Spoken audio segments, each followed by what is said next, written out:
Bienvenue dans le broker du jour. Il regarde ce qu'il se passe sur les indices pour investir au mieux avec nos deux analystes de chez eToro, le réseau social de courtage. Bonjour David Derry, vous êtes social media manager et vous êtes donc en ligne aujourd'hui par Skype. Et puis bonjour Antoine Fraisse-Soulier, vous êtes en plateau, vous êtes analyste financier chez eToro. Donc on commence avec vous d'ailleurs, puisque vous vouliez nous parler du plus haut de la semaine dernière du CAC 40 et en plus on l'attend ce matin encore. Oui, exactement. C'est vrai que on a un niveau que le CAC teste depuis maintenant 2 fois, depuis le début de l'année, c'est 5800 points. Donc c'est un niveau qu'on n'avait plus vu depuis le 24 février 2020, donc ça fait quasiment un an qu'on n'avait pas atteint ce niveau. C'est vrai qu'entre le point bas c'était le 16 mars dernier qui était à 3650 à peu près, et aujourd'hui 5008, on a repris 60% sur le CAC 40, donc c'est quand même assez important comme hausse. Alors c'est vrai que les investisseurs ont le sentiment que le pire de l'épidémie est derrière nous. C'est vrai qu'on a une accélération des campagnes de vaccination, on a des contaminations qui baissent dans l'ensemble dans le monde, et donc ça ce sont plutôt des bonnes nouvelles.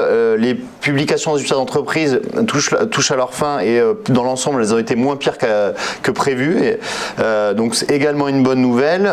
Ceci étant, à faire attention à une nouvelle crainte qui vient de faire son apparition sur les marchés, c'est les craintes d'inflation, des tensions inflationnistes. On a peur de l'inflation à l'heure d'un retour ? Oui, effectivement, c'est vrai que si l'inflation remonte trop brutalement, ça peut être vraiment très nocif pour les marchés, pour les sociétés qui sont très endettées.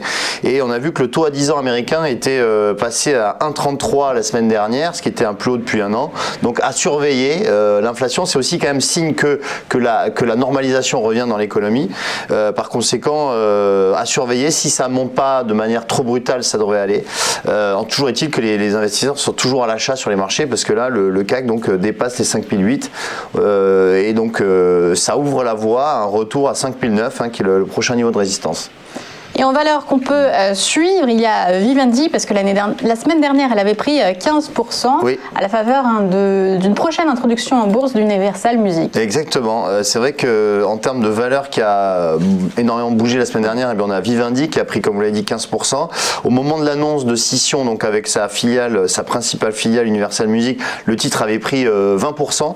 Ensuite, c'est un petit peu reflué.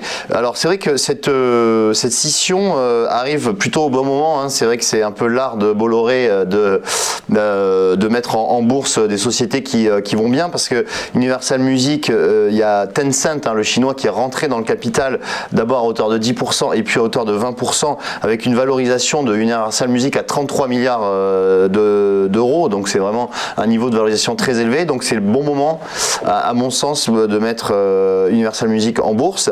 Alors la société, on n'a pas encore la date d'introduction, mais la société serait cotée à Amsterdam, et la famille Bolloré conserverait une participation tout de même importante dans Universal Music, parce qu'elle détiendrait 16%, et Vivendi détiendrait 20% d'Universal Music. Donc la galaxie Bolloré aurait quand même une minorité de blocage en cas de problèmes annexes sur la valeur, et du coup ça fait monter le titre Vivendi, car on a une valorisation d'Universal Music qui est très importante. Et alors, il y a peut-être une transition avec M6 qui prend 12% au moment de l'annonce de ses résultats, et puis qui est à vendre. Et comme Vivendi va se retrouver avec de l'argent à ne savoir quoi faire, il y a peut-être un effet de co. En fait, c'est vrai que le milieu des médias est assez plébiscité, parce qu'il y a une consolidation qui peut intervenir. C'est vrai qu'on a eu des rumeurs comme quoi déjà, M6, il y a aussi RTL Group dans la galaxie M6, et c'est vrai qu'il y a des rumeurs comme quoi M6 veut se séparer de RTL Group. Il y a Nicolas de Taverneau, qui est le PDG, qui déclarait que des rumeurs pourraient avoir lieu sur le rachat d'M6. Alors il y a potentiellement pas de repreneur officiel pour l'instant, mais on sent que c'est en train de bouger, et c'est pour ça que la valeur vraiment est partie très fortement à la hausse, comme on peut le voir sur le graphique. On était en encore en octobre 2020, on était à 8,72 €. Aujourd'hui, on est à 16,55 €. Donc on a quasiment doublé sur le titre.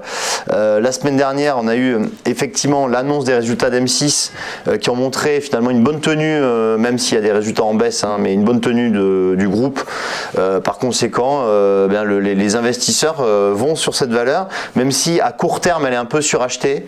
Donc peut-être il pourrait y avoir encore des replis sur le titre, mais bon, on est toujours sur une tendance haussière. Et on suivra ce qui se passe donc dans le secteur des médias. Merci, c'était les Market Movers en Europe. On passe aux Market Movers américains.